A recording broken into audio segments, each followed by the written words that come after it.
तो हेलो बच्चों, कैसे हैं आप लोग। आज हम लोग पढ़ेंगे 82 बोर्ड हिंदी खंड 1 यानी वर्णिका। वर्णिका का नहीं, ये हिंदी है, समझ ली। गोधुली गोधुली का पार्ट 1 का जो श्रम विभाजन और जाति प्रथा चैप्टर है, उसके 30 रिप्लाई ऑब्जेक्टिव का हम लोग प्रैक्टिस करेंगे। और एक बार ध्यान रखिएगा कि यहीं से आएगा, एग्जाम में जो आएगा वो यहीं से आएगा। तो उससे पहले एक मोटिवेशन हो जाए कि किस्मत भी बादशाह उसी को बनाती है। किस्मत जो है वो बादशाह उसी को बनाती है जो खुद कुछ करने का हुनर रखता है। अगर आप में कुछ करने का हुनर नहीं है तो आपको किस्मत कभी बादशाह नहीं बना सकती, समझ गए। ठीक, तो चलिए स्टार्ट करते हैं। पहला ऑब्जेक्टिव है तो डॉक्टर अंबेडकर किस वर्ग के परिवार में जन्म लिए। डॉक्टर अंबेडकर जो थे वो किस वर्ग के परिवार में जन्म लिए, तो उसका होगा सही ऑप्शन सी, दलित वर्ग में जन्म लिए। उसके बाद दूसरा है डैश पेशे का क्या दोषपूर्ण निर्धारण करती है। यानी जाति प्रथा जो है वो पेशे का दोषपूर्ण निर्धारण करती है। उसके बाद देखिए अगला ऑब्जेक्टिव है जाति प्रथा भारत में बेरोजगारी का डैश कारण बनी हुई है। तो कौन सा कारण बने, प्रत्यक्ष और प्रमुख है, यानी कि इसका आंसर क्या होगा, ए और बी दोनों। जाति प्रथा भारत में बेरोजगारी का एक प्रत्यक्ष और प्रमुख कारण बनी हुई है। डॉक्टर अंबेडकर की दृष्टि में भाईचारे का वास्तविक रूप कैसा होता है। डॉक्टर अंबेडकर की दृष्टि में भाईचारे का जो है ना वास्तविक रूप क्या होता है, तो होता है कि दूध और पानी के मिश्रण की तरह। जैसे दूध और पानी को मिलाने के बाद क्या पता चलता है, कि दूध पानी दोनों मिल गया इस तरीके से कि दूध पानी का पता ही नहीं चल रहा है उस दूध में।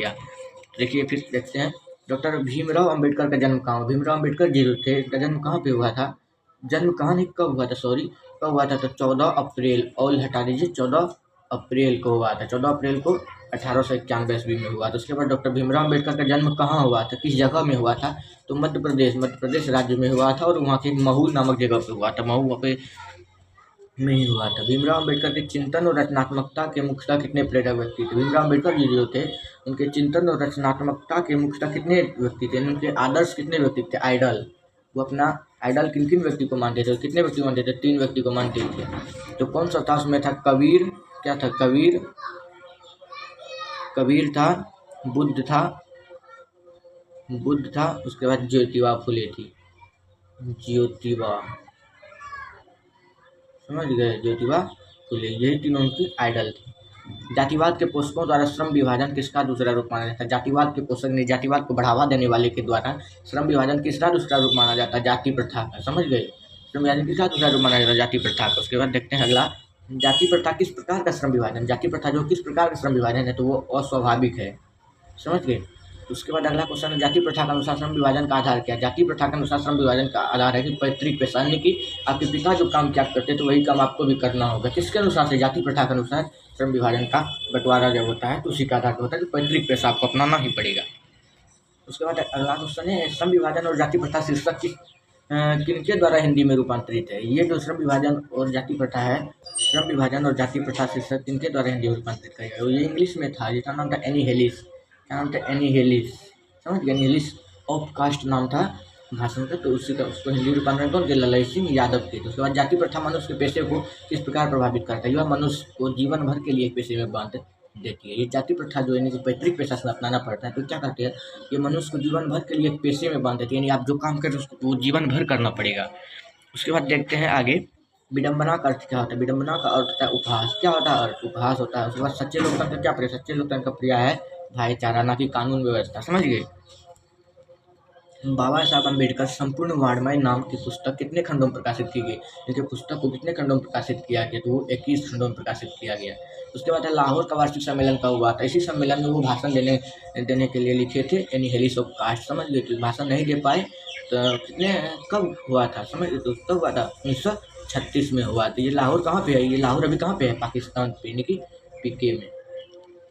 चलिए, डॉक्टर भीमराव अम्बेडकर की रचनात्मकता के प्रेरक व्यक्ति कौन थे। डॉक्टर भीमराव अम्बेडकर जी जो थे उनके रचनात्मकता प्रेरक व्यक्ति कौन थे। यहाँ पर ऑप्शन देख लीजिए, महात्मा गांधी, ज्योतिबा फुले, गोपालगंज, कृष्ण गोखले, विवेकानंद। हम पहले बोले थे कि उनकी थी तीन थे, जिसमें नाम था ज्योतिबा फुले, बाकी सब में किसी का नाम नहीं था। कौन आंसर होगा, ज्योतिबा फुले। उसके बाद किनके प्रोत्साहन पर बाबा साहब उच्चतर शिक्षा हुए न्यूयॉर्क गए। बड़ौदा नरेश जो थे इन्होंने इसको थोड़ा फाइनेंशियल सपोर्ट किया, जिसके कारण ये उच्चतर शिक्षा के लिए बाहर जा पाए, समझ गए। तो अगला देखते हैं, बुद्धा एंड हिज धम्मा के लेखक कौन है। बुद्धा एंड हिज धम्मा जो बुक है उनके लेखक है भीमराव अम्बेडकर। भीमराव अम्बेडकर जो है क्या है, उसके लेखक है। भीमराव अम्बेडकर की रचना क्या, देखिए इन तीनों में से भीमराव अम्बेडकर की रचना क्या आप लोगों ने बुक में पढ़ा होगा, the right and fall of the Hindu women. ये क्या है, भीमराव अम्बेडकर की प्रमुख रचनाओं में से एक है।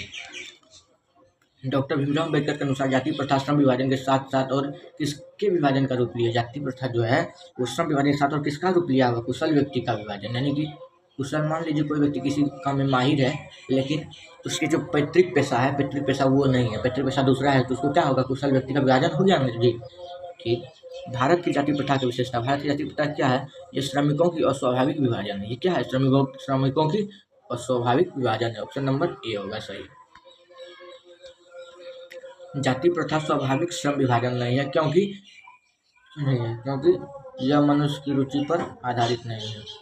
25 नंबर, लेखक आज के उद्योगों में गरीबी और उत्पीड़न से भी बड़ी समस्या किसे मानते? लेखक आज के ज़माने में गरीबी और उत्पीड़न से भी बड़ी समस्या किसे मानते? तो वो मानते निर्धारित कार्य को और रुचि के साथ, निर्धारित